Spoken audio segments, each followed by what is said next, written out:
নমস্কার, আমি সুচন্দ্রা।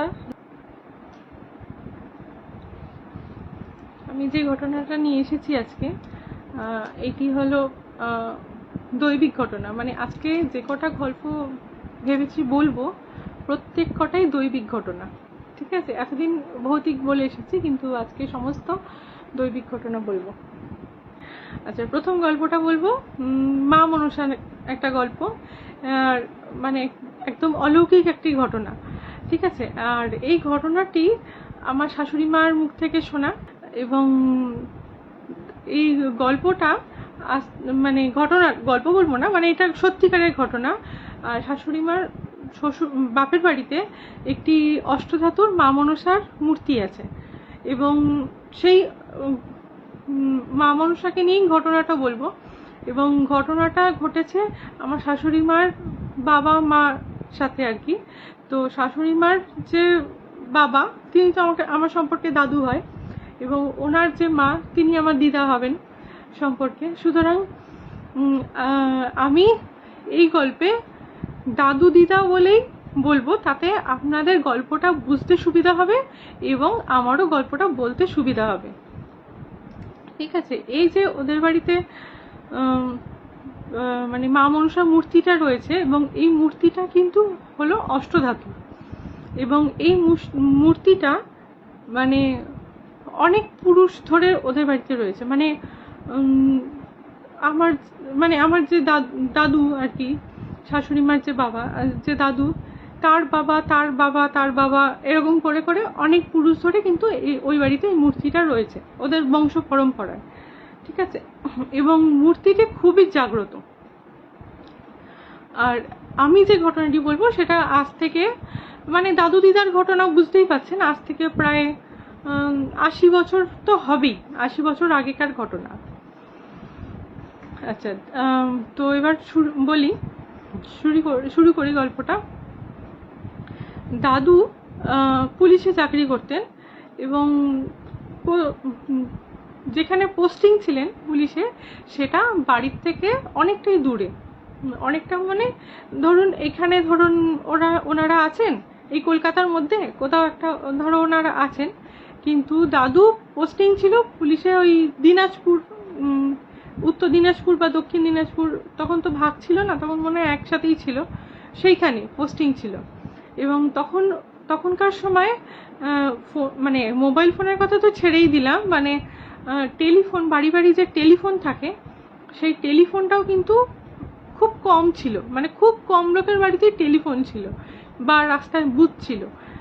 ম্যাক্সিমাম দেওয়া হয়, মানে কথাবার্তা, কুশল খবর জানা হতো আর কি চিঠির মাধ্যমে।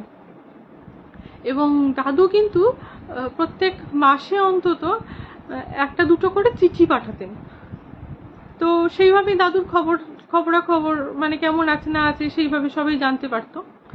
তো একটা সময় হয়েছিল কি, দাদু অনেকদিন ধরে মাসে অন্তত বললাম একটা দুটো কি দুটো তিনটেও পাঠাতো অনেক সময়, কিন্তু সেই মাসে দাদু কোনো চিঠি পাঠায়নি। তো অনেকদিন হয়েছে দাদু চিঠি পাঠাচ্ছে না। তো বাড়ির লোক তো আর বুঝতে পারছে না দাদু কি করছে, কোথায় আছে, ভাবছে চিঠি পাঠাচ্ছে না কেন। তো দাদুর না খুব, মানে বাড়িতে দিদা ছিলেন, এবং দাদুর যে বাবা, মানে সে ছিলেন, তার মা ছিলেন, সবাই তো তখন বেঁচে ছিলেন। এবং তখন মানে সবাই চিন্তিত যে দাদু এতদিন ধরে চিঠিটা কেন পাঠাচ্ছে না, দাদুর কোনো কেন চিঠি আসছে না, দাদু কেমন আছে, সবাই চিন্তা করছে। তখন এইখান থেকে দিদা একটা চিঠি পাঠায় দাদুকে, যে কেমন আছো, অনেকদিন খোঁজ খবর পাই না, চিঠি দাও না কেন, এরকম। তখন সেই উত্তরে দাদুর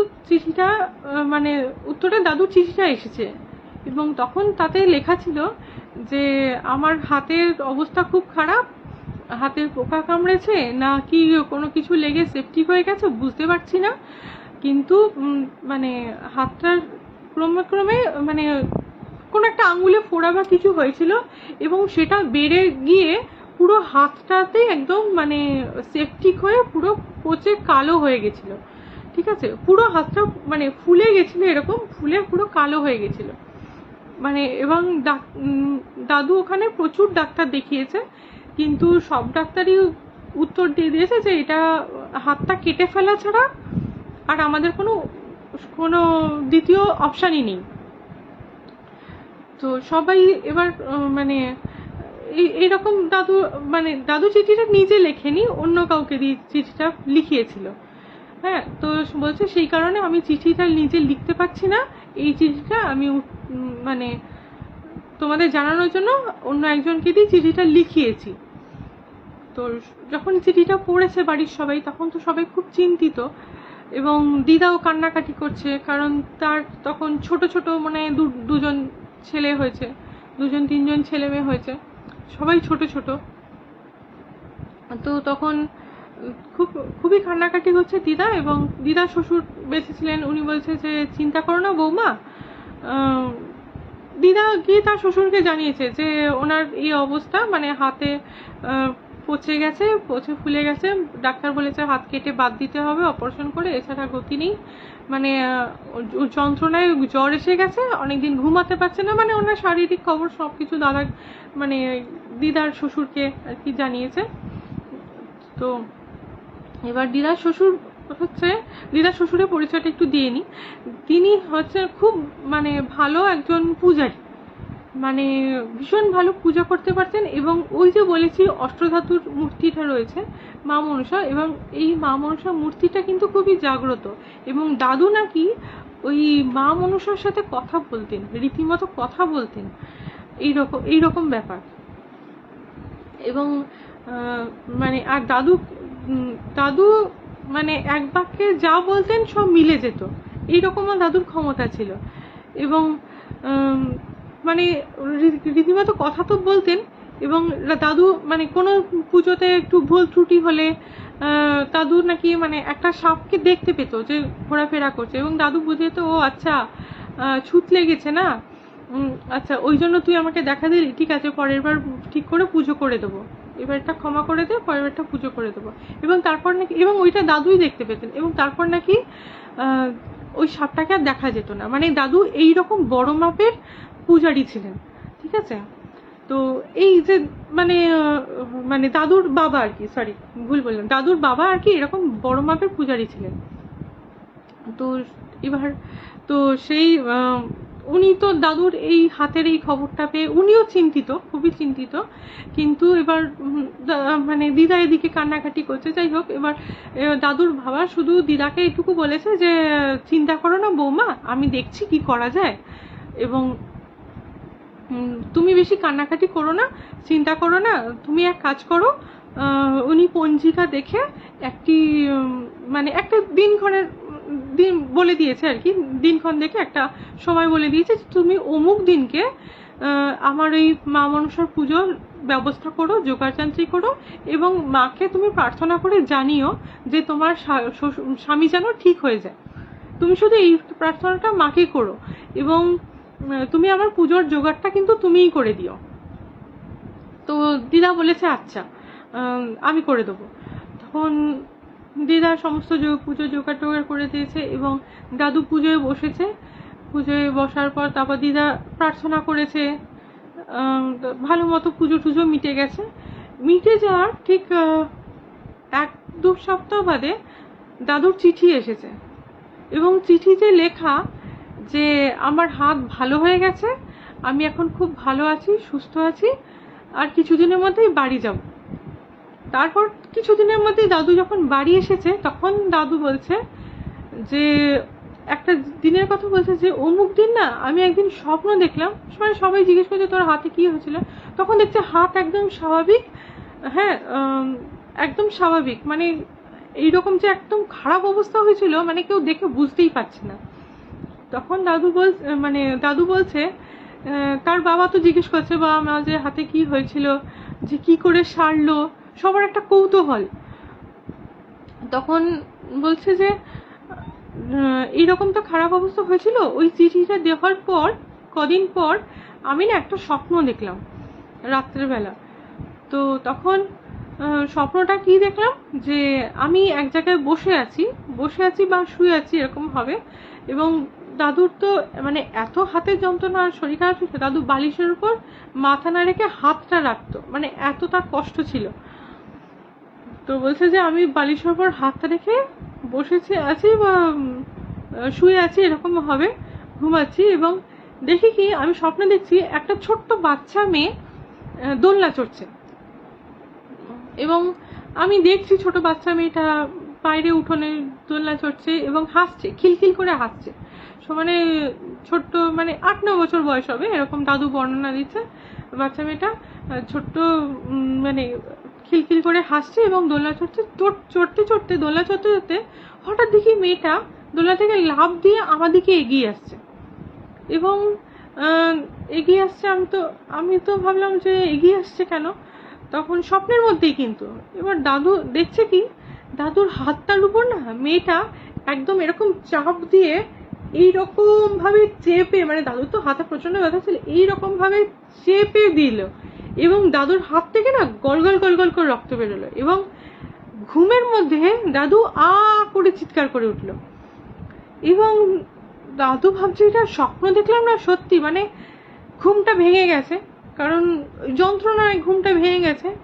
এবং ঘুম থেকে উঠে তাকিয়ে দেখে মানে গলগল করে রক্ত বেরিয়ে বালিশ টালিশ ভিজে গেছে সমস্ত, মানে পুঁজ রক্ত সমস্ত বেরিয়ে বালিশ টালিশ ভিজে গেছে, মানে এত রক্ত বেরোলো। এবং ওই স্বপ্নটা দেখার পর থেকে বলছে আমার হাতটা না ব্যথাটা কমতে শুরু করলো, ব্যথা এবং ফোলা দুটোই কমতে শুরু করলো। কমতে কমতে এখন আমার হাত, তারপর দেখি আমার হাত একদম আগের মতন নর্মাল হয়ে গেল। বলে এটা কি করে হলো আমি জানি না, কিন্তু আমার সাথে এটাও হলো। এবং ডাক্তারকে যখন আমি দেখাতে গেলাম, ডাক্তারও অবাক হয়ে গেল যে এইটা কি করে সম্ভব, যেখানে আপনার হাতে এইরকম সেপটিক হয়ে গেছে, আপনার হাতটা কেটে বাদ দিতে হবে, এটা কনফার্ম ছিল যে এই জিনিস কখনো সারবে না, কখনো সারাটা সম্ভব না, সেখানে আপনার হাতটা ওই অবস্থা থেকে এই অবস্থায় কি করে আসলো। তো বলছে আমি জানি না এটা কি মিরাকেল হলো এবং এটা এরকম হলো। তো বাড়িতে এসে শোনার পর দাদুর বাবা তো জানেন যে এটা ওই বাচ্চা মেয়েটি কে ছিল, আর কেউ নয়, স্বয়ং মা মনসাই ছিলেন। তো মা মনসার কৃপাতেই আর কি দাদু সুস্থ হয়ে গেল। আচ্ছা, এটা ছিল আমার প্রথম গল্প। তো প্রথম গল্প বলবো না, ঘটনা। তো দাদু এতটাই ভালো ছিলেন যে দাদু কিন্তু সব জায়গায় কিন্তু পুজো করতেন না, মানে দাদুর কথা বলছি, সরি দাদু না, মানে দাদুর যে বাবা ছিলেন, মানে এতটাই উচ্চ মাপের পূজারী ছিলেন, তিনি কিন্তু সব জায়গায় পুজো করতেন না, এবং বলে দিতেন যে আমি যদি পুজো করি তাহলে পাড়ার ইয়ং মেয়েরা, মানে যাদের বিয়ে হয়নি, তারা কিন্তু ওই পুজোতে ছোবে না বা হাত দেবে না, এইরকম, মানে কারোর ছোঁয়া উনি নিতেন না, বা উনি যেখানে পুজো করবেন সেখানে যেন অবিবাহিত মেয়েরা এসে নাচ হয়ে, ঠিক আছে। তো একবার পাড়ার একটা পুজোতে ওনাকে জোর করে নিয়ে যাওয়া হয়েছে। উনি তো পুজো করতে চাননি, যেখানে সেখানে পুজো করতে চায় না। তো যাই হোক, ওনার যেখানে সে পুজো করতে চায় না, তো পাড়ার ছেলেটা জোর করে ওনাকে একটা পুজোতে নিয়ে গেছে যে আপনি একটু পুজো করে দিন, না হলে আমরা পুরোহিত পাচ্ছি না। তো উনি বলেছেন ঠিক আছে, একটাই শর্ত আছে, করে দেবো, কিন্তু এই যে শর্তটা বললো যে অবিবাহিত মেয়েরা যেন হাত না দেয়, পুজোর জোগাড় যেন না করে। তো তখন বলছে আচ্ছা ঠিক আছে, আমরা চেষ্টা মানে দেখবো এই ব্যাপারটা যেন ঠিকঠাক থাকে। কিন্তু কেউ না কেউ হয়তো হাত দিয়েছিলেন, এবং ওই সেটা তো কেউ তো স্বীকার করে না, এবং কেউ বলছেও না কে হাত দিয়েছিল। কিন্তু দাদু কিন্তু 1 সপ্তাহের মধ্যে মারা যান, মানে পুজোতে যেহেতু ছুত হয়ে গেছে, ওনার কিছু একটা বারণ ছিল বা আদেশ ছিল, যেহেতু ওটা করে ফেলেছে, এবং এই মানে দাদুর বাবা কিন্তু 1 সপ্তাহের মধ্যে মারা যান ওই পাড়ার ওই পুজোটা করে। যাই হোক, উনি এতটাই বড়, এবং উনি রীতিমতো মা মানুষের সাথে কথা বলতেন, বললাম না। যাই হোক, এই ছিল আমার প্রথম গল্প। আচ্ছা, এবার আমার দ্বিতীয় গল্পে যাই। দ্বিতীয় গল্পটা হচ্ছে মা শারদাকে নিয়ে। এই মা শারদার এই ঘটনাটি ঘটেছে আমার মাস্তুতো জায়ের মাসির সাথে, নিজের মাসি। তো আমার যে জায়ের মাসি, তো আমি এই গল্পটাকে মাসি বলেই বলছি, ঠিক আছে? তাহলে আমার গল্পটা বলতে সুবিধা হবে আর আপনাদেরও বুঝতে সুবিধা হবে। তো ওই মাসি থাকে রায়পুর বা রাউরকেলা এরকম কোথাও একটা থাকে, মানে অনেকটা দূরে থাকে আর কি, মানে কলকাতার মধ্যে থাকে না, কলকাতার বাইরে কোথাও থাকে। এই তো রাউরকেলা বা ওই ধরনের থাকে। এবার উনি সারদা মানে হয়তো মিশন থেকে দীক্ষা নিয়েছে, রামকৃষ্ণ সারদার হয়তো দীক্ষা নিয়েছেন। তা উনি যখনই আসতেন তখনই ওই ধরুন 1 সপ্তাহ 2 সপ্তাহের জন্য আসতেন, কিন্তু একটা দিন পার্টিকুলার উনি কিন্তু ওই মা সারদার যে বাড়ি বাগবাজার উদ্বোধন বোধহয় বলে, বাগবাজার মায়ের বাড়ি যেটাকে বলে, তো ওইখানে কিন্তু যেতেন, একটা দিন হলো যাবেন, গিয়ে প্রসাদ প্রসাদ খাবেন এরকম। তো এবারে তো কি হয়েছে, সেইবারও উনি এসেছেন কয়েকদিনের জন্য। এসে এবার একদিন উনি ঠিক করেছেন যে উনি বাগবাজার মায়ের বাড়ি যাবেন, ভালো কথা। এবার যেনকে গেছেন সেনকে না অনেকটাই ওনার পৌঁছতে দেরি হয়ে গেছে, মানে অনেকটাই দেরি হয়ে গেছে। এবং সকালবেলা উঠে যারা জানো, মানে যারা মায়ের বাড়ি গেছেন যারা আপনারা, তারা হয়তো জানবেন যে একটা নির্দিষ্ট সময় পর্যন্ত মায়ের ভোগ খাওয়ার একটা টিকিট দেয়। ওই সময়টার পর থেকে টিকিটটা কিন্তু দেয় না, যেভাবে কোনোভাবেই আপনি কিন্তু টিকিট পাবেন না সেদিনকে দেরি করে গেলে, এবং ভোগও পাবেন না, মায়ের ভোগও পাবেন না। তো সেদিনকে মাসি যে গেছে, মাসির কিন্তু অনেকটাই দেরি হয়ে গেছে, অনেকটা বলতে অনেকটা, মানে মাসি তো কোনো রকমে শুধু পুজোটা দিয়েছেন, কিন্তু টিকিট পাননি যে মায়ের ভোগ খাবেন। এবার যেই টিকিট পাননি, মানে মানে কুপনের কথা বলছি, এবার কুপন যেহেতু পাননি, এবার মাসির তো প্রচণ্ড মন খারাপ হয়ে গেছে যে আমি এত দূর থেকে আসলাম একটা দিন মায়ের বাড়ি ভোগ খাবো বলে, ইস আজকে আমি ইয়েটা পেলাম না, কুপনটা পেলাম না। এবার উনি না মানে এতটাই দুঃখ হয়েছে যে ওই মায়ের বাড়িতেই সামনে সিঁড়িতে বসে উনি মানে হাউ হাউ করে কাঁদছে, খুবই কান্নাকাটি করছে যে মা গো একবার দয়া করলে না মা, আমি আর ভোগ খেতে পারবো না আজকে।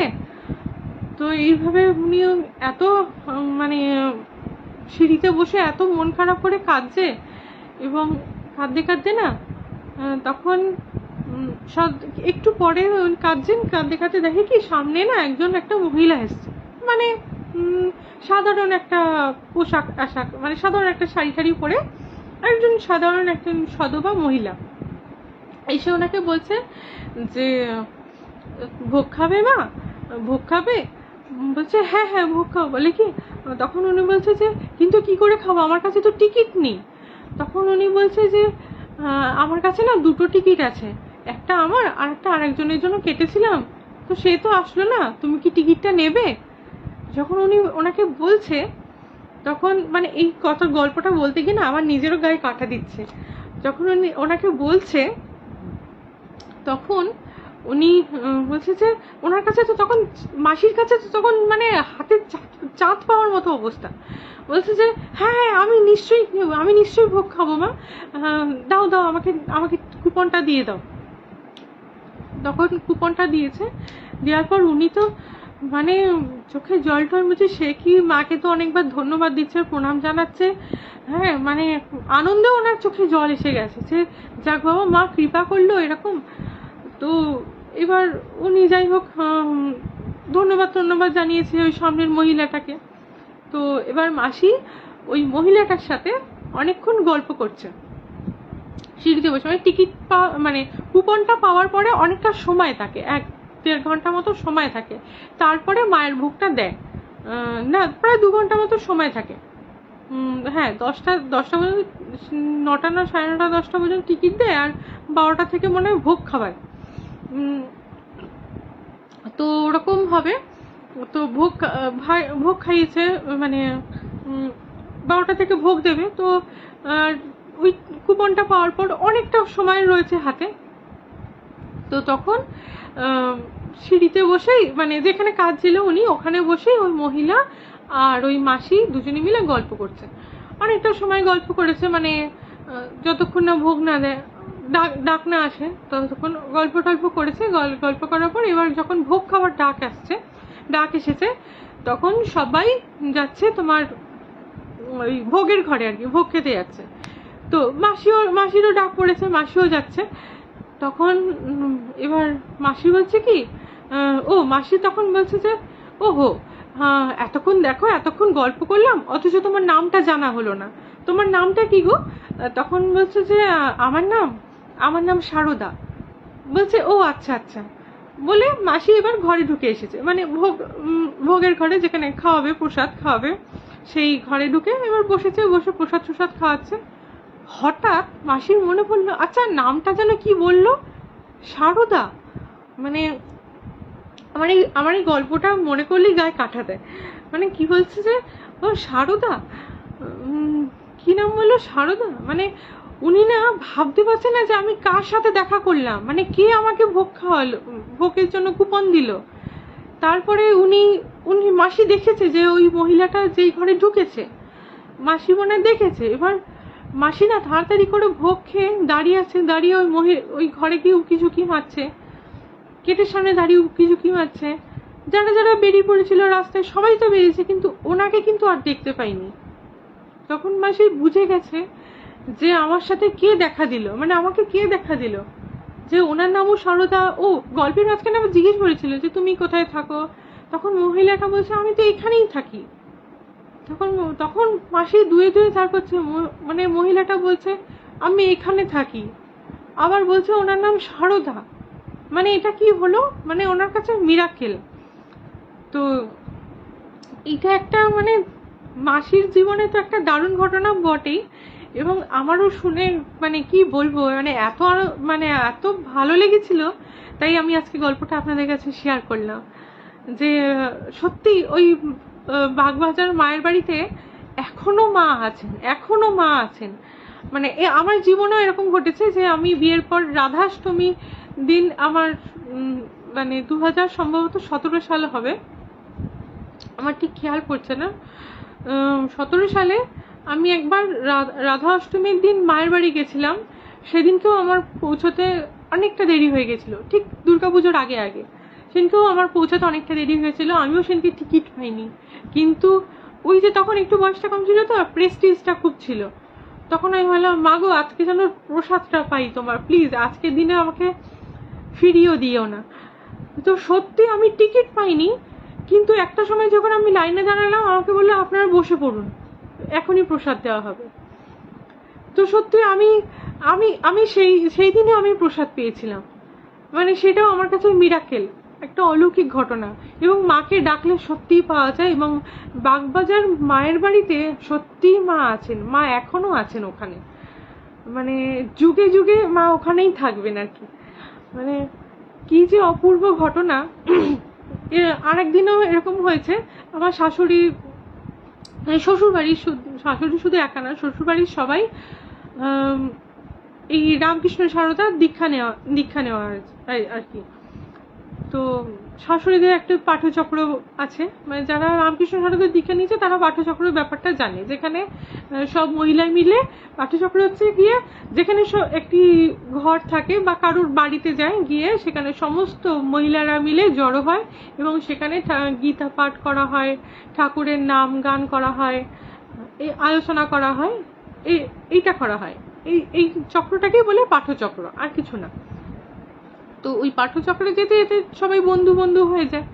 তো আমার শাশুড়ি মা একদিন ওরকম তারও একজন পাঠচক্রের বন্ধুকে নিয়ে গেছে।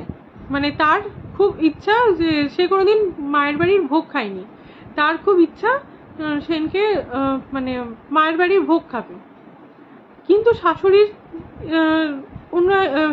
খড়দাও শ্যামের বাড়ির সব নাম সবাই শুনেছেন। তো শাশুড়ির কিন্তু খড়দাতে শ্যামের বাড়ির নিমন্ত্রণ ছিল শ্যামের প্রসাদ খাওয়ার। তো শ্যামের বাড়িও খুব জাগ্রত, যাই হোক এটা হয়তো অনেকেই জানেন। তো শ্যামের বাড়ি তো খুব জাগ্রত, তো ওইখানে প্রসাদ খাওয়ার শাশুড়ির নিমন্ত্রণ ছিল। কিন্তু যেহেতু বাগবাজার মায়ের বাড়িতে যাওয়ার প্ল্যান আগে থেকে হয়ে গেছে, সুতরাং উনি কি করবেন দোনামোনা করছেন। যাই হোক, আরেকজন ওনার একজন যে ওনার যে বন্ধু ছিল, যে পাঠচক্রের যে বন্ধু, উনি আমার শাশুড়ির ভরসায় ছিলেন, মানে আমার শাশুড়ির ভরসায় ছিলেন, যে আমার শাশুড়ি মাকে বলেছে যে চলো না, আমাকে একদিন বাগবাজার মায়ের ভোগ খাওয়াবে। তো সেই জন্য উনি নিয়ে গেছেন, যে ওনার মায়ের ভোগ খেতে ইচ্ছে, যে ঠিক আছে একদিন নিয়ে যাই। তো কি হয়েছে, ওনার বোন মানে ওইখানে তো পরপর সব লাইনে দাঁড়ায়, তো আমার শাশুড়ি মা পরে দাঁড়িয়েছে এবং ওনার বন্ধুটিকে আগে দাঁড় করিয়েছে, মানে যে ভোগের ঘরে ঢুকানো হবে বা টিকিট দেওয়া হবে এরকম। উনি দেখছেন যে মানে সবাইকে টিকিট দেওয়ার পর ওনার আগে যে বন্ধুটি ছিলেন, পাঠচক্রের বন্ধু, তো তাকে পর্যন্ত টিকিট দিয়ে বলেছে যে আর টিকিট নেই, বাকিরা আর কেউ পাবেন না। এবং বাকিরা আর বেশি কেউ ছিল না, আমার শাশুড়ি মা একাই ছিলেন। ভেবে দেখুন একবার। উনি বলছেন ওই একজনের জন্য টিকিটটা কিন্তু সেদিনকে কনসিডার করেননি ওখানকার যে মহারাজ ছিলেন, একজনের জন্য কিন্তু টিকিটটা কনসিডার করেনি। বলছে আপনি এ পর্যন্ত পাবেন, আপনি আর পাবেন না, আমাদের আর কিছু করার নেই। তো তখন ওনার যে বান্ধবী ছিলেন আর কি, তো তার খুব মনটা খারাপ হয়েছে যে ইস আমি পেলাম, তুমি আমাকে নিয়ে আসলে আর তুমি পেলে না। বলছে তাতে কি হয়েছে, ওটা কোনো ব্যাপার না, আসলে মাও জানেন যে আমার তো শ্যামের বাড়ি নেমন্তন্ন, তাই মা তোমাকে ভোগের জন্য কৃপা করেছে, আমাকে করেননি। তাই বলেছে মানে মা চাইছেন যে তুই এখানে খাস না, তুই শ্যামের বাড়ির নেমন্তন্ন, তুই ওইখানে নেমন্তন্ন রক্ষা কর। তো যাই হোক, মানে ওনার যে বন্ধুটি, তিনি ভোগ টোগ খেয়েছেন, খেয়ে বেরিয়ে এসেছে এবং এসে যখন আমাদের এখানে খড়দায় পৌঁছালো, মানে উনিও আমাদের এখানেই থাকেন, খড়দাতেই পাশেই থাকেন সামনে, তখন উনি ওনার বাড়ি ঢুকে গেলেন এবং আমার শাশুড়ি মা আবার বাড়িতে এসে ফ্রেশ হয়ে আবার শ্যামের বাড়ি গেলেন ওনার ভোগ খেতে। মানে মাও জানেন যে তোমার কোথায় তোমার জন্য খাবার রাখা আছে, তুমি সেখান থেকেই খাবার পাবে। আজকে ওর জন্য এখানে খাবার আছে, তোমার জন্য শ্যামের বাড়িতে খাবার আছে, তুমি শ্যামের বাড়িতেই খেও, ও এখানেই খাবে। এরকম মানে এগুলো খুব অলৌকিক ঘটনা, ভাবলে সত্যি অবাক লাগে। তো এই ছিল আমার মানে দ্বিতীয় ঘটনাটা গেল। দ্বিতীয় ঘটনার ল্যাজ ধরে অনেকগুলো ঘটনাও বললাম, যাই হোক আমার অভিজ্ঞতা, আমার শাশুড়ির অভিজ্ঞতাটাও শেয়ার করলাম। তো আচ্ছা, আর একটা ছোট্ট গল্প একটা বলে দিই। সেটা হচ্ছে যে আমার মা খুব মা কালীর ভক্ত, আমার মা। তো এবার আমার মা বাবা থাকতেন নাগপুর, ওখানে অনেক বছর ওখানেই থাকতেন। তো তখন আমি জন্মাইনি, আমার দিদি তখন খুবই ছোট। নাগপুরে যখন থাকতেন তখন মার কি হয়েছিল, নাক থেকে হাড় বেরিয়ে গেছিল, ব্লিডিং হয়েছিল এবং তারপরে ট্রিটমেন্ট চলেছে, অপারেশন করেছে, কিন্তু অপারেশনটা ভুল হয়েছিল প্রথমবার। দ্বিতীয়বার মা বাড়িতে আসার পর আবার সে একই জিনিস হচ্ছে, নাক থেকে হাড় বেরিয়ে গেছে, মানে নাক থেকে মানে ব্লিডিং হয়ে যাচ্ছে, ভুল ট্রিটমেন্ট হলে যেটা হয়, তো সেটা হয়েছে। তো তখন আবার তো মানে হসপিটালে ভর্তি হতে হয়েছে, যেহেতু আমার বাবা ডিফেন্সে চাকরি করতেন, তো ওখানকারই ডিফেন্সেরই হসপিটাল সম্ভবত হবে, কি আর্মি হসপিটাল হবে আমার ঠিক খেয়াল নেই, মানে ওখানকারই হসপিটাল। তো হসপিটালে মা ভর্তি হওয়ার পর মার যখন অপারেশন হয়েছে, যেদিনকে হয়েছে সেদিনকে মার যখন মানে সেন্সটা এসেছে, তখন তো মার খুব যন্ত্রণা, নাকে দুবার করে মানে ব্যথা জায়গাতেই দুবার করে অপারেশন হয়েছে, মার তো খুব যন্ত্রণা। তো মার ঘুম আসছে না রাত্রে, এবং মা না মানে আমার মা না মানে খুব কষ্ট সহ্য করতে পারে, মানে চুপচাপ, মানে উ করে ব্যথা হলে যে উ করে পাশের লোককে ডিস্টার্ব করা, মার মধ্যে এটা, মা বাবা এটার মধ্যে কোনোদিনই ছিল না।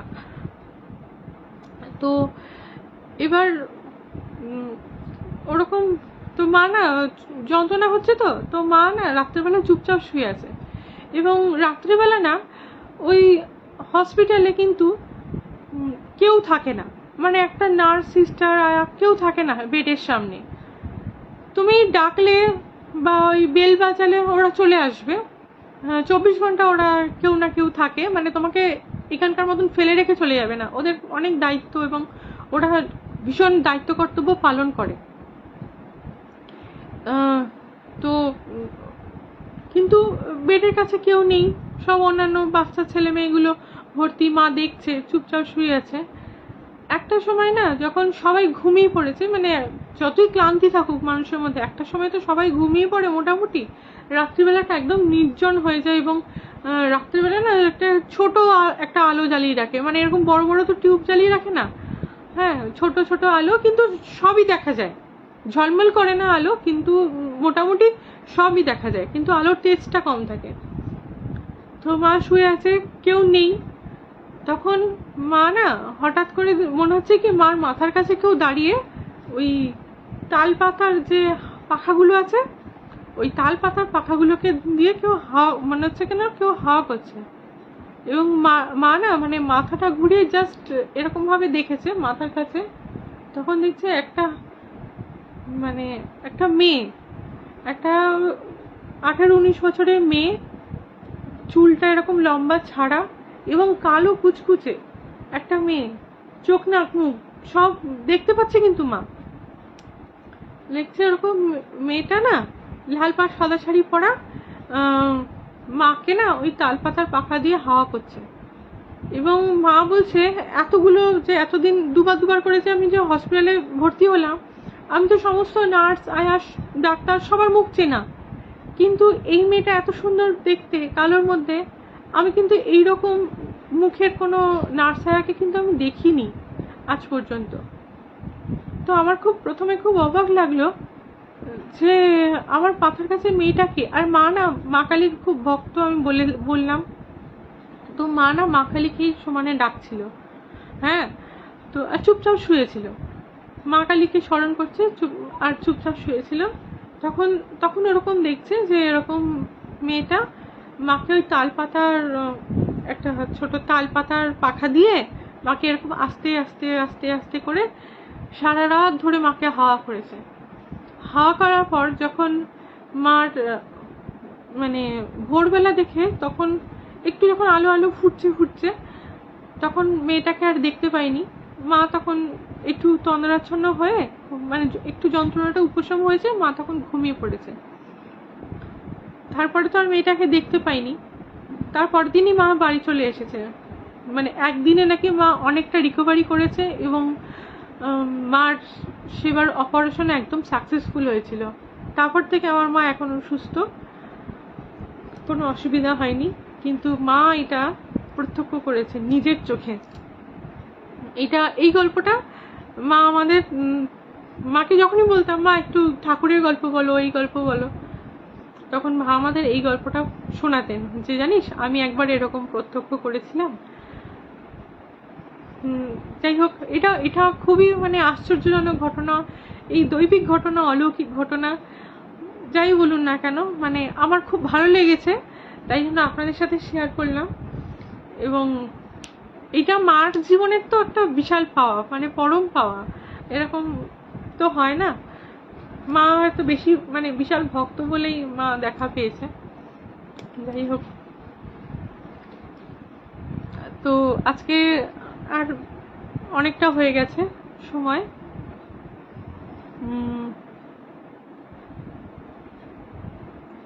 আজকে আর বেশি লাইভটা বড় করব না।